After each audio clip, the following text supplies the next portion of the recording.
Баршаңызға сәлем, каналыма қош келдіңіз. Бүгін сіздермен қамыры үлпілдеген жұмсақ, ал салмасы сулы, сочный болып шығатын беляши дайындайтын боламыз. Ең алдымен каналыма тіркеліп, қоңырау батырмасын басып кетуді ұмытпаймыз. Толық рецепті описанияда қалдырамын.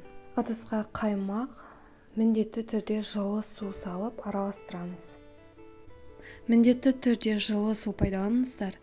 Ал егер жылы су пайдаланбайтын болсақ, қамырымыз дұрыс көтерілмей қалуы мүмкін.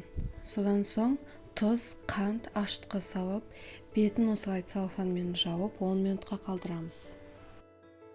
10 минут өткен соң електен өткізілген ұнды салып, қолымызбен жұмсақ етіп қамыр илей бастаймыз. Қамыр осылай бірге бастаған кезде сұйық май құямыз.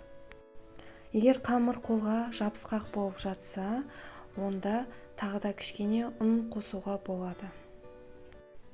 Илеп жатқан қамырымыз жұмсақ, бірақ қолға жабыспайтындай қамыр болуы тиіс. Дайын болған қамырдың бетін жауып, міндетті түрде жылы жерге 1-1,5 сағатқа қалдырамыз. Қамыр көтерілем дегенше салмасын дайындайтын боламыз. Салмасы үшін бізге тартылған ет, жуа және бір тіше сарымсақ қажет. Беляши сулы болып шығу үшін жуаны ет тартқыштан өткізгенді жөн көрдім.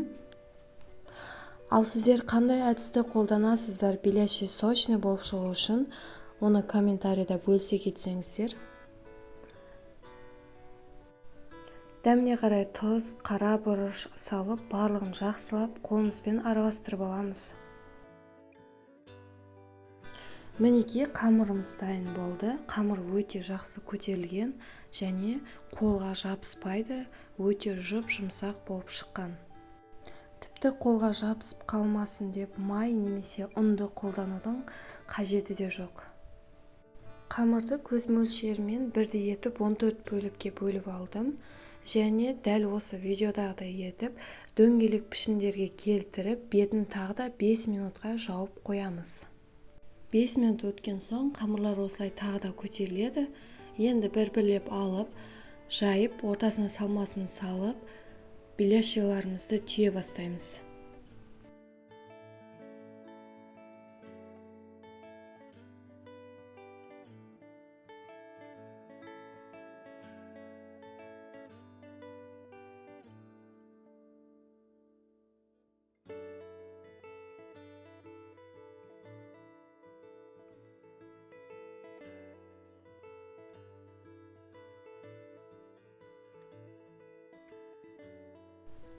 Түйу кезінде мен ортасын бас бармағымның көлеміндей етіп ашық қалдырамын.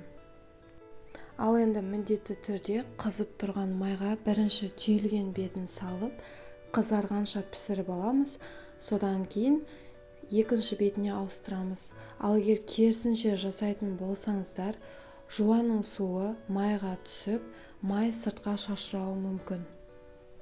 Ал мінекей беляшиларымыз дайын, қамыры да, салмасы да бірдей пісіп шықты, өте жұмсақ. Менің отбасыма беляши өте қатты ұнады. Сіздер де осылай жасап, өз отбасыларыңызды қуантыңыздар.